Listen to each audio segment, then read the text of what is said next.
الله لا حول ولا قوة إلا بالله العلي العظيم. بسم الله الرحمن الرحيم.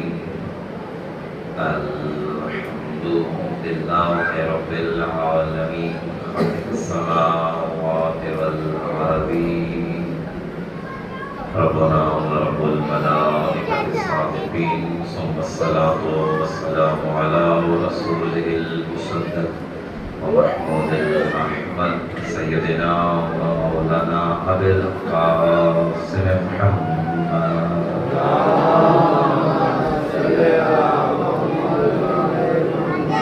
سيد الشهداء والصالحين وعلى آله الطيبين الطاهرين المعصومين لعنة الله على أعدائهم الملعونين. أما بعد فقد قال الله تبارك وتعالى في كتابه المجيد بسم الله الرحمن الرحيم.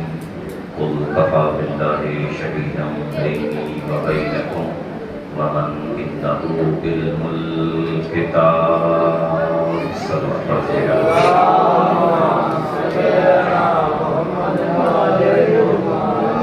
خدا میں ہوتا سب کا یہاں پہ جمع ہونا اپنی باتوں میں قبول و منظور فرمائے. یہ دعائیں جو امیدیں جو حاصل ہے کہ اس بارگاہ میں ہم حاصل ہوئے پروردگار اس فکر کے ساتھ کہ اسے اپنے بارگاہ میں قبول و منظور فرمائے. ہر دعا سے بڑی دعا یوسف سرکار کی ضرور میں پہنچی. تمام دعاؤں کی قبولیت کے لیے آواز بلند تر صلوات.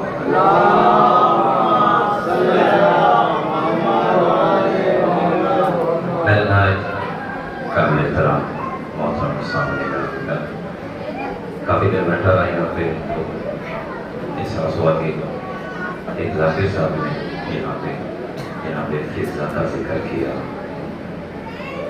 اور اکثر آپ نے اس عظیم بیوی کا ذکر کریم سے علماء کرام سے سنا ہے. لیکن میرا دل ہے کہ آپ کو تعارف کراؤں کہ اس خاندان میں دو بیویاں ہیں جو حبش سے تشریف لائی ہیں. ان کو اس گھر والوں نے مقام کیا عطا کیا. ایک وہ بیوی ہے جسے حسین ماں کہتا ہے, ایک وہ بیوی ہے جسے مصطفیٰ ماں کہتا ہے.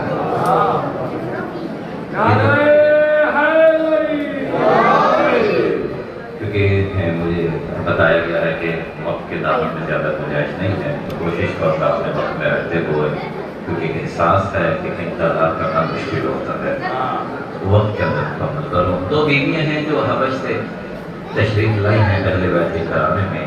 ایک جناب فضا ہیں, ایک جناب ام ایمن ہیں. کیونکہ میں نجف سے آیا ہوں, باب العلم کی خوشبو پیش یہاں کرنا چاہتا ہوں, کیونکہ ذاکرین اور باقی زراعت اپنے داغ میں کرتے ہیں ایک ایسی تحقیقی اور ایک ایسی فکری بات جو میرے بچوں کو یاد رہ جائے. ام ایمن حبش سے تشریف لے کر آئی رسول اللہ کے گھر میں, اور اس گھر میں کس قدر حسین لمحہ ہوگا ام ایمن کے لیے کہ جسے اللہ نے نبیوں کا سردار بنایا ہے, اس سردار ام ایمن کو ماں کہہ کے پکارتا ہوگا. نعرہ تکبیر, نعرہ رسالت, نعرہ حیدری.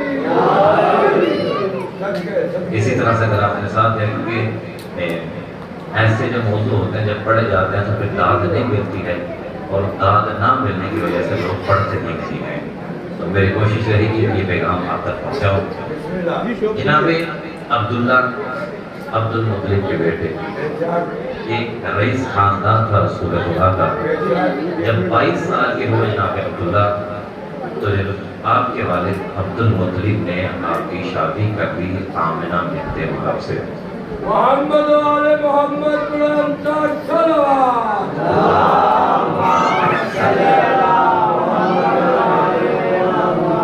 22 سال کی عمر میں رسول خدا کے والد کی شادی ہوئی. آپ ایک رئیس خاندان سے تعلق رکھتے تھے, تو آپ نے اپنے حرام کے لیے ایک کنیز خریدی جس کا نام برکہ تھا. برکہ یعنی خیر و برکت سے مراد۔ وہ کنیز کو آپ نے اپنے پاس رکھا، اور جب آپ کی شادی ہوئی تو شادی کے 2 ہفتے کے بعد آپ کو اپنا تجارتی قافلہ لے کے شام کی جانب سفر کرنا پڑا، کیونکہ تاجر کے بیٹے تھے آپ، ایک رئیس خاندان تھا۔ کیونکہ اس وقت جو ماحول تھا وہ اس طرح کا تھا کہ قافلے مل کے جا کے تجارت کیا کرتے تھے۔ اگر آپ نہ جاتے آپ کا قافلہ رہ جاتا اور پھر آپ کو تجارت کے لیے بعد میں جانا پڑتا۔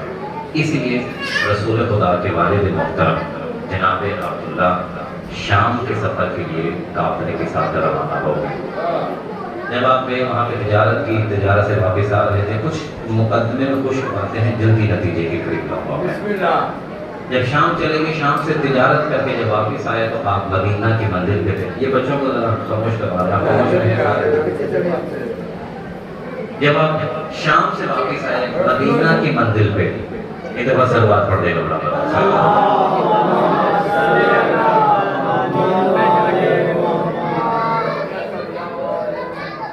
محمد علی محمد بلند تر صلوات، اللہم صلی علی محمد علی محمد۔ نعرہ تکبیر، اللہ اکبر، نعرہ رسالت، یا رسول اللہ، نعرہ حیدری، یا علی، محمد علی محمد بلند تر صلوات، اللہم صلی علی محمد علی محمد۔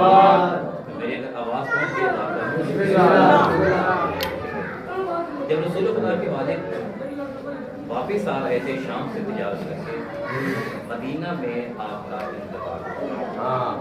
یہاں پہ 2 روایات ملتی ہیں، ایک ہے سفر کی تھکاوٹ کی وجہ سے، دوسری روایت یہ ہے کہ عیسائیوں میں سے یا یہودیوں میں آپ کو انہوں نے زہر دے دیا جس کی وجہ سے آپ کی موت ہوئی، اور آپ کی قبر مدینہ میں ہے، مسجد نبوی کے صحن میں آپ کی قبر۔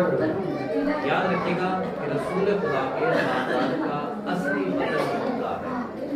مدینہ میں جو رسول خدا کی قبر ہے وہ بعد میں ہجرت کی وجہ سے۔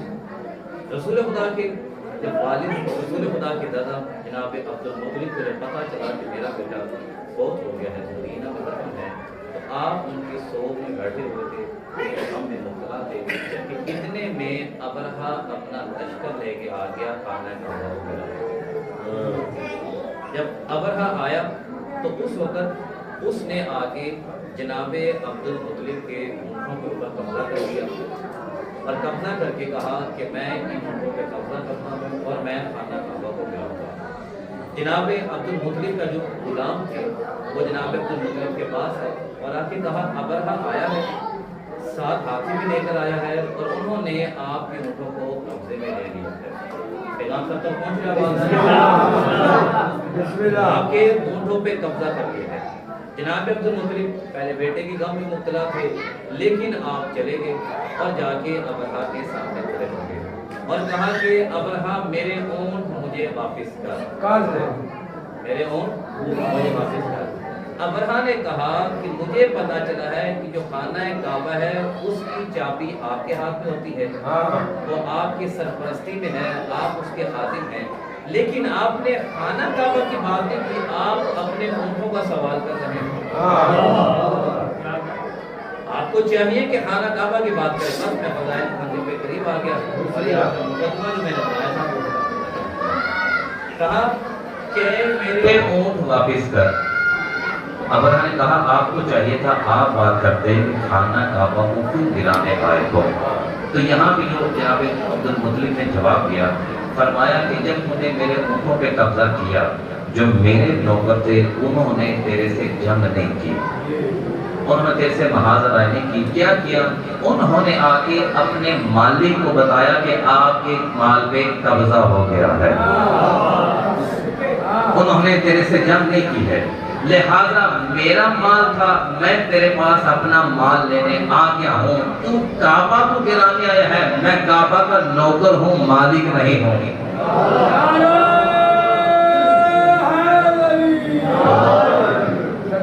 میں کعبہ کا نوکر ہوں، میرے نوکروں نے میری ملکیت کا مجھے بتایا، میں اپنا مال چھڑوانے آ گیا ہوں، تو میرے اونٹ مجھے واپس کر دے، جس کا کعبہ ہے اس کو اطلاع دیتی ہے اس کا لشکر بھی آنے والا ہے۔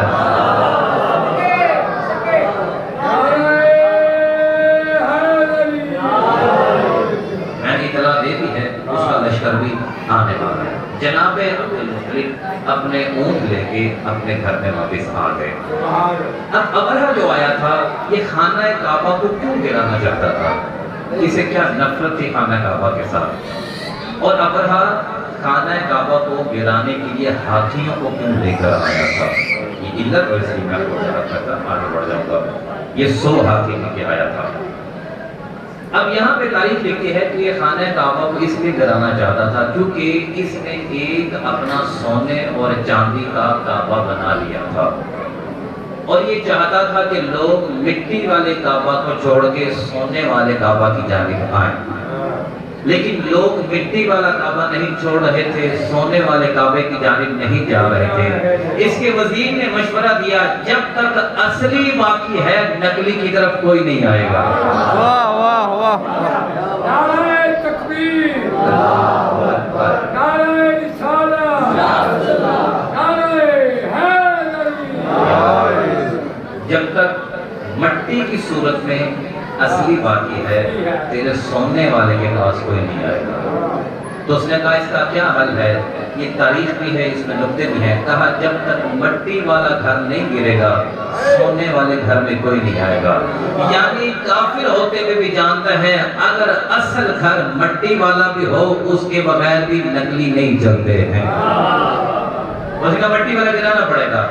اب وہ اس خانہ کعبہ کو گرانے کے لیے آیا، اور جو بچے بیٹھے ہیں ان کے لیے ہیں کہ وہ اتنے بڑے ہاتھی کو لے کے آتا کیونکہ عرب میں جنگوں میں ہاتھی استعمال نہیں ہوتے تھے، لیکن ابرہہ جانتا تھا کہ جب کسی بڑی بلڈنگ کو گرانا ہو تو اس کے لیے بلڈوزر چاہیے ہوتے ہیں، تو ہاتھیوں کو بلڈوزر کا کام کرنے کے لیے لے کر آیا تھا۔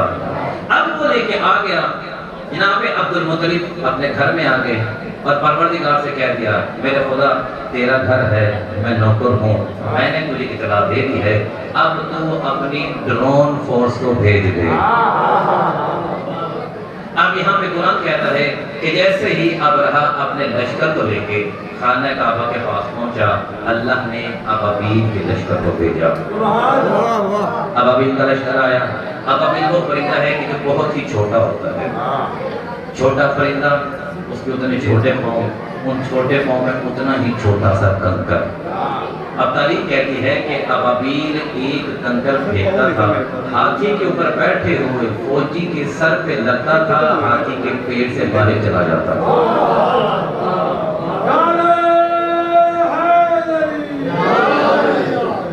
وہ سارے کے سارے ہاتھی غصہ بن گئے۔ میں نے عبادت کر کے آگے بڑھا، ایک جگہ مجلس تھی تو آپ جو ہے نا کچھ مولا علی کی مودت میں آگے بڑھ جاتے ہیں۔ اب آپ حیران ہو کہ میں کعبے کی بات کر رہا ہوں، اتنا علی کی جانب آ کے ہم نے کیا کروں، ہم کعبے کا ذکر کریں فضائل علی کے ظاہر ہوتے ہیں۔ اور مولا کائنات کا واقعہ میں پڑھا تھا مجلس میں، کہا جب رسول خدا کے ساتھ مولا علی نے نصرت کا وعدہ کیا کہ آپ کے ساتھ میں ہوں، پہلے مکہ کے بچے آپ کو پتھر مارتے تھے، کنکر مارتے تھے، زخمی کر دیتے تھے، جب نبوت کا اعلان ہو گیا علی نے کہہ دیا انا ناصر یا رسول اللہ، میں آپ کا ناصر مددگار ہوں۔ اس کے بعد علی نبی کے ساتھ جو بچہ باہر نکلتا تھا علی کھجور کی گٹری مارتا تھا، جس کی پسلی کو لگتی تھی پسلی ٹوٹ جاتی تھی، جس کے بازو کو لگتا تھا بازو ٹوٹ جاتا تھا، جس کی ٹانگ کو لگتا تھا ٹانگ ٹوٹ جاتی تھی۔ تو صاحب کہتے ہیں مولوی صاحب آپ بھی اندھی عقیدت رکھتے ہیں، کبھی کھجور سے بھی پسلی ٹوٹی ہے، کبھی کھجور کی گٹھلی سے بھی ٹانگ کی ہڈی ٹوٹی ہے، میں تو سمجھ نہیں آتی ہے، آپ کی بات بھی صحیح ہے، کبھی اس طرح سے ہوا ہے کہ کھجور سے ہڈی ٹوٹ جائے، میں کہ قرآن کی بھی سمجھ نہیں آتی ہے، اب ابابیل کے پاؤں کے دانے سے ہاتھی بھی بوسا بن سکتا ہے۔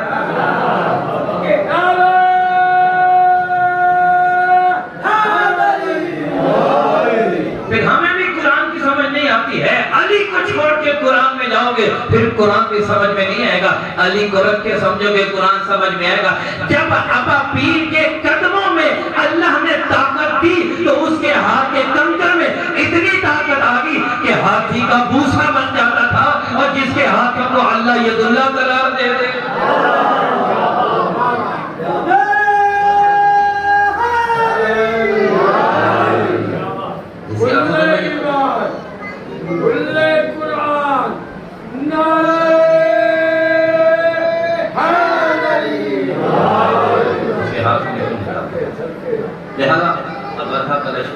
سارے کا سارا بوسہ بچ گیا۔ اب جناب عبداللہ کی جب وفات ہو گئی تو جناب آمنہ بنت وہب کے پاس رسول خدا رہنے لگے۔ 6 سال تک جناب آمنہ بنت وہب آپ کی والدہ نے آپ کی پرورش کی، اور جناب برکہ کا حصہ جو پہلے جناب عبداللہ کی تھی، اب وہ رسول خدا کے ساتھ آپ کی والدہ کی خدمت کرنے لگی۔ یہ وہ خاتون جو حبشہ سے آئی ہے۔ جب 6 سال گزرے تو جناب آمنہ نے کہا کہ اب میں اپنے شوہر کی قبر پہ جانا چاہتی ہوں، میرے لیے سامان تیار کیا جائے۔ جناب برکہ خاتون نے سارے سامان کی تیاری کی، رسول خدا کو ساتھ لیا اور مدینے کا سفر اختیار کیا۔ 40 دن تک جناب آمنہ بنت وہب جناب عبداللہ کی اپنے شوہر کی قبر پر رہی، وہاں پہ گریہ کرتی رہی۔ جب وہاں سے سفر اختیار کیا تو راستے میں جناب آمنہ بنت وہب کا بھی انتقال ہو گیا۔ 6 سال کی عمر میں رسول خدا کی والدہ بھی فوت ہو گئی۔ جناب برکہ خاتون کیونکہ ملت ابراہیمی سے تعلق رکھتی تھی اور رسول خدا کا خاندان بھی ملت ابراہیم پر ہی تھا، تو جناب برکہ خاتون نے آپ کے غسل، آپ کا کفن، آپ کی تجہیز، آپ کی تدفین ساری مکمل کی، اور 6 سال کے رسول کو لے کے جناب عبدالمطلب کے پاس آ گئی۔ اب 6 سال کی عمر میں رسول کے والد بھی چلے گئے، والدہ بھی چلے گئے۔ اب جناب عبدالمطلب آپ کی پرورش کرنے لگے۔ 2 سال کے بعد جناب عبدالمطلب کا بھی انتقال ہو گیا۔ اب وہی برکہ خاتون والد کو جو ملی تھی، اب رسول خدا کی خدمت میں آ گئی اور رسول خدا کی خدمت ہونے لگی۔ اب 7 سال سے لے کے 25 سال تک جب تک رسول خدا کی شادی نہیں ہوئی، رسول خدا ابو طالب کے چولہے کے اوپر اپنی زندگی بسر کرتے رہے ہیں۔ میں نے لفظ چولہے اس لیے استعمال کیا ہے کیونکہ چولہے کو کہتے ہیں کہ جس گھر میں کھانا پکتا ہے۔ 17 سال یا 18 سال تک رسول خدا نے ابو طالب کے گھر کھانا کھایا ہے، اور ایسا نہیں ہے کہ ابو طالب کے گھر میں ہمیشہ دال چاول ہی پکتے تھے، یہ ہمیشہ دال روٹی ہوتی تھی، ان کے گھر میں گوشت بھی پکتا تھا۔ اور قرآن کہتا ہے میرے نبی لا تاکلوا الا طیبا، میرے نبی آپ نے پاک رزق کا حصہ کھانا ہے، اس کے علاوہ آپ نے نہیں کھانا ہے۔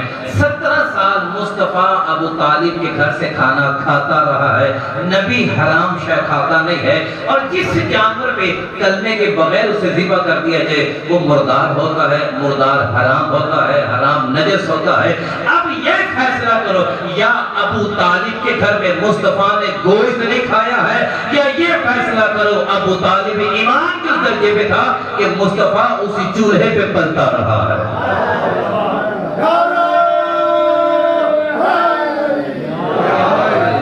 بڑی جلدی سے آگے بڑھا ہوا ٹائم، بڑی تیزی سے آگے بڑھا ہے۔ 25 سال کی عمر میں جناب رسول خدا کی شادی ہوئی جناب خدیجہ الکبریٰ سے۔ اس وقت اسی برکہ تنیز نے کہا کہ یا رسول اللہ آپ کے والد کی خدمت کی ہے، اب میں چاہتی ہوں کہ خدمت کا سلسلہ قائم رہے، میں آپ کے ساتھ جناب خدیجہ کے محل میں بھی جانا چاہتی ہوں۔ نبی شادی کر کے جناب خدیجہ کے پاس چلے گئے تھے۔ رسول خدا نے کہا ٹھیک ہے، لیکن یہ ہے کہ ہم چاہتے ہیں خدمت بھی رہے، لیکن ہم آپ کی شادی کروانا چاہتے ہیں۔ نبی نے رسول خدا نے آپ کی شادی عبید ابن حارث سے کروائی۔ دونوں میاں بیوی رسول خدا کی خدمت کے لیے جناب خدیجہ کے گھر میں چلے گئے۔ خدمت کے ثمر میں 1 سال کے بعد اللہ نے اس برکہ خاتون کو بیٹا دیا جس کا نام ایمن رکھا گیا، اور اس بیٹے کی وجہ سے آپ کا نام پڑ گیا ام ایمن۔ اب آپ خدمت کرتی رہی، حالات بدلتے رہے، بس جلدی سے آگے یہ کہ قریب لے کے آنا ہے۔ حالات بدلتے رہے، مکہ والوں نے بائیکاٹ کر دیا۔ جناب ابو طالب کو لا کے کہا کہ ابو طالب اپنے بھتیجے کو یا ہمارے حوالے کو ہم اسے قتل کر دیں گے، یا آپ یہاں سے چلے جائیں، ہم آپ کا معاشی بائیکاٹ کرتے ہیں۔ رسول خدا آئے، رسول خدا کے پاس آئے جناب ابو طالب علیہ السلام، اور آ کے کہا کہ میرے سردار، میرے بیٹے، یہ کہا گیا ہے مکہ کے لوگوں سے، آپ بتائیں میرے لیے کیا حکم ہے۔ فرمایا اس طرح سے کریں کہ جو جن کے رشتہ دار یہاں پہ ہیں وہ لوگ یہاں پہ رہیں، جن کے رشتہ دار نہیں ہیں وہ دور چلے جائیں۔ بس تاریخ پر جلدی سے آگے بڑھنے کا۔ اس وقت جناب جعفر طیار، ان کے بیٹے، ان کی زوجہ اور جناب ام ایمن آپ کے ساتھ تھی، کیونکہ آپ حبشہ کی تھیں، اور آپ وہاں کی زبان جانتی تھی، آپ کے ساتھ خدمت کے لیے حبشہ چلی گئی، اور ابو طالب کے باقی بیٹے جناب خدیجہ اور جناب زہرا شیب ابی طالب میں چلی گئی۔ 3 سال کا عرصہ، بس میں گفتگو تمام کرنے جا رہا ہوں تاکہ پیغام ہو مجھے، 3 سال تک شیب ابی طالب میں یہ گھرانہ رہا۔ اب اتنا یاد رکھیے گا، شیب ابی طالب کے وہ حالات تھے کہ جس میں اس بیوی کو جس کا پورا مکہ مقروض تھا درخت کے پتے کھانے پڑے، جو محمل اور حریر کے پردوں کے سائے میں سوتی تھی اور محمل کے تکیوں میں سوتی تھی، آج وہی خدیجہ پتھر پہ سر رکھ کے سو رہی ہے۔ اور 3 سال کا اتنا سخت عرصہ تھا کہ جناب ابو طالب اپنے ایک بیٹے کو رسول خدا کے پاس چھوڑتے، باقی 2 بیٹوں کو لے کے جاتے، جن درختوں کے پتے نرم ہوتے تھے وہ لے کے آتے تھے اور آگے انہیں کھلایا جاتا تھا۔ اس وقت جناب زہرا کی عمر 1 سال تھی اور خوراک فقط ماں کی دودھ تھی۔ جب ماں کے پاس خوراک نہیں ہے، خدا جانے بیوی کیسے پلتی رہی۔ اب جو لوگ کہتے ہیں نا کہ صحابیوں نے پتے کھائے ہیں، رسول خدا کی مدد میں صحابیوں نے پتے کھائے ہیں، ممبر کی عظمت کی قسم ہے، ہاں صحابیوں نے پتے کھائے ہیں، لیکن وہ صحابی ابو طالب یا ابو طالب کی اولاد ہے۔ اس کے علاوہ کوئی صحابی شیب ابی طالب میں نہیں تھا۔ اور مشکل اس وقت اتنے حالات تھے کہ جب شیب ابی طالب سے معاملہ ختم ہوا، جناب ام ایمن واپس آئی ہیں، اتنی مشکل تھی شیب ابی طالب میں۔ آپ جانتے ہیں کہ جب بچوں پہ مصیبت آتی ہے تو بڑے اپنے سر پہ مصیبت لے لیتے ہیں۔ ایک طرف بڑوں میں جناب ابو طالب ہے، دوسری طرف جناب خدیجہ الکبریٰ ہے۔ اتنی مصیبت لی ہے کہ شیب ابی طالب کے بعد 3 سے 4 ماہ سے زیادہ ابو طالب زندہ نہیں رہے ہیں، اتنی حالت نہیں ہو گئی تھی۔ اور اسی ہی سال میں جناب خدیجہ الکبریٰ کا بھی انتقال ہوتا ہے۔ اتنے مشکل حالات تھے، جناب خدیجہ الکبریٰ جب آخری وقت آیا نا، آپ رسول خدا کے پاس کہتی ہیں یا رسول اللہ، مجھے لگتا ہے میری زندگی کے دن تھوڑے رہ گئے ہیں، میں زیادہ دیر زندہ نہیں رہوں گی، اگر مجھے خدیجہ سے کوئی غلطی ہو گئی ہو، بطول کے صدقے میں مجھے معاف کر دیجیے۔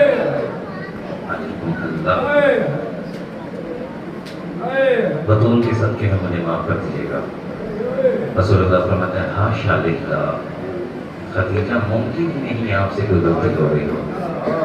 خدیجہ آپ نے ساری زندگی میں خدمت کی ہے، آپ عرب کی رئیس خاتون تھی، میری خاطر پتے آپ نے کھائے ہیں، آپ نے مصیبتیں جھیلی ہیں، میرا دل ہے آپ شہزادی ہوتے ہوئے میرے ساتھ رہی، لیکن کبھی کوئی خواہش نہیں کی ہے، مجھ محمد کا دل ہے، آپ کچھ مجھ سے مانگیں میں آپ کو عطا کروں۔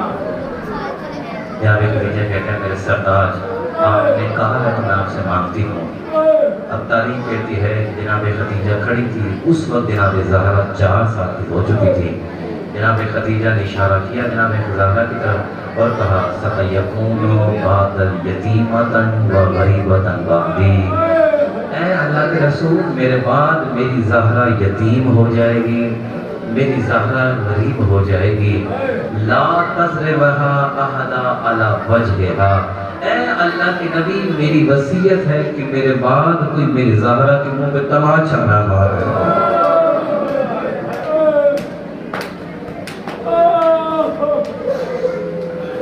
میری وہ خواہش ہے کہ میرے بعد میری زہرا کو تماچا نہ مارے۔ وَلَا يَرْزِعَنَّ أَحَدًا فِي صَوْتِهَا، کوئی میری زہرا کے سامنے اونچی آواز میں بات نہ کرے، کوئی ایسا زہرا کام دیکھی نہ جسے زہرا پسند نہیں کرتی ہے۔ یہ خدیجہ الکبریٰ نے خواہش کی، اللہ کے نبی نے بکاءً عالیاً دیوار کی طرف منہ کیا، بلند آواز سے رونا شروع کر دیا۔ جناب خدیجہ کو اپنی موت بھول گئی، کہتی ہیں اے میرے سرتاج کوئی مشکل شے میں نے مانگ لی ہے، آپ نے رونا شروع کر دیا، رونے کی وجہ کیا ہے؟ ہم میرے ساتھ محترم یہاں جملہ پڑھتے ہیں، میں نے یہ جملے نجف میں بھی پڑھے ہیں، میرے صاحب فرماتے ہیں کہ جب جناب خدیجہ نے کہا نا اے اللہ کے نبی رونے کی وجہ کیا ہے، اللہ کے رسول نے خدیجہ کی آنکھوں پہ ہاتھ پھیرا، کہا خدیجہ دیکھ کوئی منظر نظر آ رہا ہے، کہا اللہ کے رسول میں دیکھ رہی ہوں ایک دربار لگا ہوا ہے۔ اس پہ ایک بادشاہ بیٹھا ہوا ہے. کہا خدیجہ اس کے علاوہ بھی کچھ نظر آ رہا ہے؟ ہاں میں دیکھ ایک مستور ہے جو سامنے کھڑی ہوئی ہے. اللہ کوئی غم نہ دیکھے فائدوں میں مظلوم میں کربلا کے مصائب کا احساس پیدا کرنا ہے. اے اللہ کے رسول کوئی مستور ہے جو کھڑی ہوئے ہے. کہاں پہچان وہ مستور کون ہے؟ کہاں ہے اللہ کے نبی وہ نظر نہیں آ رہی لیکن اس کا پردہ بتا رہا ہے کوئی بڑی پردہ دار خاتون ہے. کوئی بڑی عظیم پردہ دار خاتون ہے جو کھڑی ہوئی ہے. دربار لوگوں سے بھرا ہوا ہے. یہ بھی جملے کے نجلہ میں خدیجہ نے نبی کی آنکھوں سے آنسو برسنا شروع ہو کے رو کے فرمایا خدیجہ نے پہچانا کوئی اور نہیں تیری بیٹی زہرا ہے. ایک وقت آ جائے گا اسی زہرا کو دربار میں کھڑا ہونا پڑے گا. بس مجھ سے کروں میں وقت زیادہ نہیں لوں. بڑی دیر سے کھڑی ہے زہرا دربار میں. کوئی سوال کرنا سکھا دے بطول کو. جب بہت دیر کھڑی ہے نا بطول نظر پڑی ہے جناب سلمان پہ. آواز ہے کہ کہتے چچا سلمان ان مسلمانوں سے کہو میں بات کرنا چاہتی ہوں. چچا سلمان میں تھک گئی ہوں. اب یہاں پہ جب بی بی نے گفتگو کہا بھیک مانگنے نہیں اپنا حق لینے کے لیے آئی ہوں. حق ہمارا ہے ہمیں دیا جائے. آگے سے وہ حدیث سنائے سے لا نورث ولا نارث. انبیاء کوئی وراثت نہیں چھوڑتے ہیں. انبیاء وراثت میں کچھ نہیں چھوڑتے ہیں. جب یہ جملے کہے نا اس نے تو اس وقت جناب زہرا نے ام ایمن سے کہا ام ایمن آ انہیں بتا تو کس کس کی وراثت ہے. جناب ام ایمن آگے بڑھ کے کہتی ہیں وفاداری دیکھی گا اس بیوی کی. آگے بڑھ کے کہتے ہیں آج حدیث سنا رہا دیکھ میں وراثت کی زندہ مثال کھڑی ہوں. میں عبداللہ کی قمیص تھی میں مصطفیٰ کو وراثت میں ملی ہوں. مصطفیٰ نے اسی وراثت کو زہرا کے حق میں دیا ہے. دیکھ سب سے بڑی میراث تیرے سامنے کھڑے ہوں. لیکن جھٹلایا گیا. بی بی نے علی کی گواہی پیش کی جھٹلا دیا گیا. عزیزانو آپ جانتے ہیں اسلام نے ایک راستہ دیا ہے. جب کسی کو اپنی صداقت ثابت کرنی پڑ جائے نا تو نوبت ایک قسم پہ آ جاتی ہے. قسمیں اٹھائی جاتی ہیں. اور ہمارے معاشرے کا دستور ہے جب قسم اٹھانی ہوتی نا یا اسے قبرستان میں لے جایا جاتا ہے عبرت کی جگہ جھوٹ نہیں بولے گا یا وضو کر کے مسجد میں جا کے قرآن پہ ہاتھ رکھوایا جاتا ہے. اب وہاں پہ کوئی جھوٹ نہیں بولتا ہے. اب دربار میں کھڑی ہے زہرا. ایک طرف مصطفیٰ کی قبر ہے اور ساتھ میں دو چھوٹے چھوٹے قرآن ہیں. حضرت جب ہم پہ مشکل بن جائے نا ہم میں کسی کوئی اللہ کی قسم کھاتا ہے کوئی قرآن کی قسم کھاتا ہے کوئی مصطفیٰ کی قسم کھاتا ہے. لیکن ایک ماں کے لیے سب سے بڑی قسم ہوتی ہے اپنے بچوں کی قسم اٹھانا. اب حالات ایسے بن گئے تھے زہرا نے چادر سے کامتے ہوئے ہاتھ باہر نکالے اور حسنین کے سر پہ رکھ کے کہا مسلمانوں مجھے حسنین کی قسم ہے میں زہرا جھوٹ نہیں بول رہا.